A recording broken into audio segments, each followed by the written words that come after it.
मध्य प्रदेश में इस विधानसभा चुनाव में सीधा सीधा मुकाबला बीजेपी कांग्रेस के बीच है।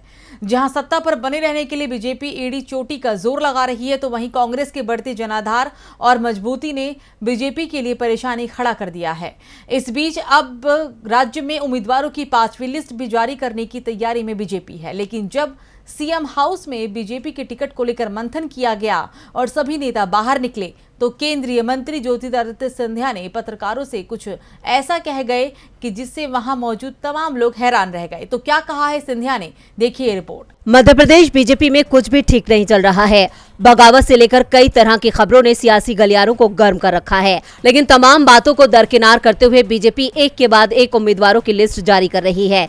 और इसी कड़ी में बीजेपी ने 5वीं लिस्ट जारी करने के लिए सीएम शिवराज की अध्यक्षता में सभी दिग्गजों ने मंथन किया और राजधानी भोपाल स्थित सीएम हाउस में कोर कमेटी की बैठक आयोजित की गई, जिसमें टिकटों को लेकर महामंथन हुआ। बैठक से बाहर निकलते ही जब मीडिया ने केंद्रीय मंत्री ज्योतिरादित्य सिंधिया से बात करने की कोशिश की, तो उन्होंने ये कहते हुए सवाल टाल दिया और कहा कि इस सवाल का जवाब अध्यक्ष जी देंगे। सिंधिया की तरफ से दिए गए इस जवाब के सियासत में अलग अलग मायने निकाले जा रहे हैं।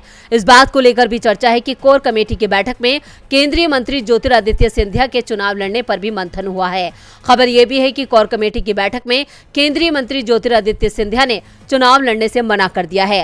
गौरतलब है कि कैबिनेट मंत्री नरोत्तम मिश्रा पहले ही कह चुके हैं कि बीजेपी की 5वीं लिस्ट धमाकेदार होने वाली है। लेकिन कहा यह भी जा रहा है कि बीजेपी नेता चाहे उम्मीदवारों की लिस्ट को लेकर कितनी भी खुशी जाहिर कर लें, पर लिस्ट जारी होने के बाद पार्टी नेताओं के बीच हो रही बगावत और खुलकर सामने आएगी। डीबी लाइव की रिपोर्ट।